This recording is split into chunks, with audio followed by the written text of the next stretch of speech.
Marso na po bukas at simula na ng Fire Prevention Month. Kaugnay niyan, kausapin natin si Fire Superintendent Annalie Carbajal Atienza, Chief Public Information Service ng Bureau of Fire Protection. Magandang umaga at welcome po sa Balitang Hali.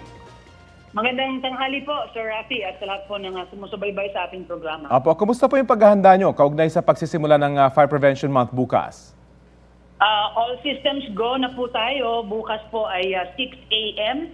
Magkakaroon po tayo ng nationwide simultaneous motorcade at syempre po ang pag-iingay ng ating mga fire truck to observe po ang ating kick-off ceremony ng Fire Prevention Month. Ang National Headquarters po, kasama ng ating officer in charge, General Jesus Fernandez, will be joining the team sa Binyan, Laguna po. Magkakaroon ng maiksing programa matapos po ang motorcade at ito po ay dadaluhan ng ating Chief Executive Officer from the Pag-ibig Fund, si Mama Marilyn Acosta. Kasama din po natin dyan ang ating bagong Fire Safety Ambassador, ang batikang aktor po na si Sir John Arcilia.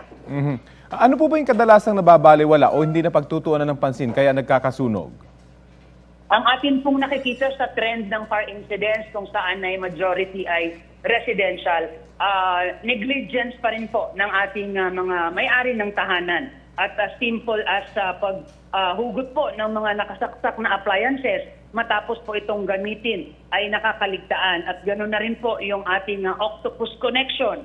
Kasama na rin po dyan yung responsible disposal ng ating mga upos ng sigarilyo.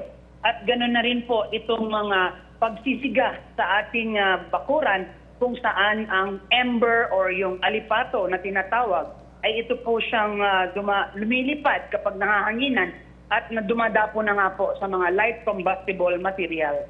Pakilinaw nga po, ilang fire exits ba yung required ng BFP sa mga residential buildings at gaano po kahalaga yung pagkakaroon nito?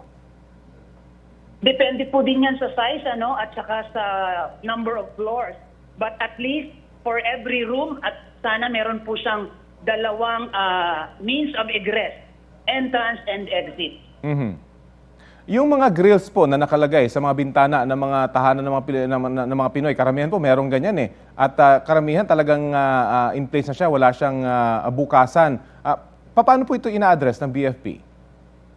Sa ating pong requirement ng fire code, kapag meron po tayong mga grills, kailangan po meron po siyang small opening kung saan accessible na at aware ang ating mga occupants na this is for emergency exit. Kung ito naman po ay nakapadlock at siguraduhin po na ito din ay alam ng mga occupants kung saan po ang susi. Kaya tayo po ay pinopromote natin yung EDIT, exit drill in the home, na practicein po nila paano ito gamitin. Yun nga po, mahalaga, merong fire drill kahit sa mga tahanan. Kung sakaling maipit po sa loob ng nasusunog na bahay o gusali, ano po ba yung kailangan gawin para may tumaas yung chance na makaligtas? Kung sila po ay nasa loob ng tahanan nila at malayo sa alam nilang exit, gumapang lang po sa floor from 1 to 2 feet ng ating sahig. Ay maaari naman po tayong gumapang papalabas. Lalo na po kung mausok na at andyan na nga po yung apoy. Siguraduhin po natin na napapractice nga po natin ito para alam natin in case pag may insidente na ng ganito, lalo't napapansin po natin kadalasan ng ganyang insidente ay madaling araw. Very quickly lang po yung mga nagtutungo sa CR dahil alam nila may tubig doon. Recommended ho ba ito?